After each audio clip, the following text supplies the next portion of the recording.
Joe Biden এবং তার প্রশাসন ইউক্রেন যুদ্ধের মাত্রা এমন পর্যায়ে নিয়ে যেতে চান যেন ডোনাল্ড ট্রাম্প তা থামাতে না পারেন। যুক্তরাষ্ট্রের রাজনৈতিক ভাষ্যকার ও ষড়যন্ত্রতত্ত্ববিদ জিমি ডোর এ মন্তব্য করেছেন।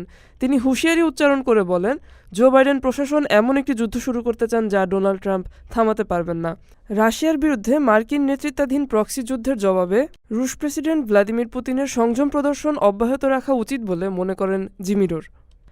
তিনি বলেন, তৃতীয় বিশ্বযুদ্ধ শুরু করতে পারে এমন সিদ্ধান্ত নেওয়ার আগে পুতিনকে জানুয়ারিতে মার্কিন নবনির্বাচিত প্রেসিডেন্ট ডোনাল্ড ট্রাম্পের হোয়াইট হাউসে ফেরা পর্যন্ত অপেক্ষা করা জরুরি।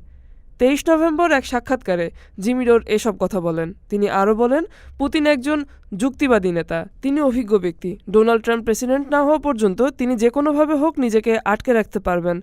ডোর পরামর্শ দিয়েছেন, পুতিন এবং ট্রাম্প একসঙ্গে ইউক্রেন সংঘাতের অবসান ঘটাতে সক্ষম হবেন। তবে তিনি এও বলেন, বর্তমান মার্কিন প্রশাসন যদি যুদ্ধ আরও বাড়ানোর পদক্ষেপ নেওয়া অব্যাহত রাখে তবে তা অন্যরকম হয়ে উঠতে পারে।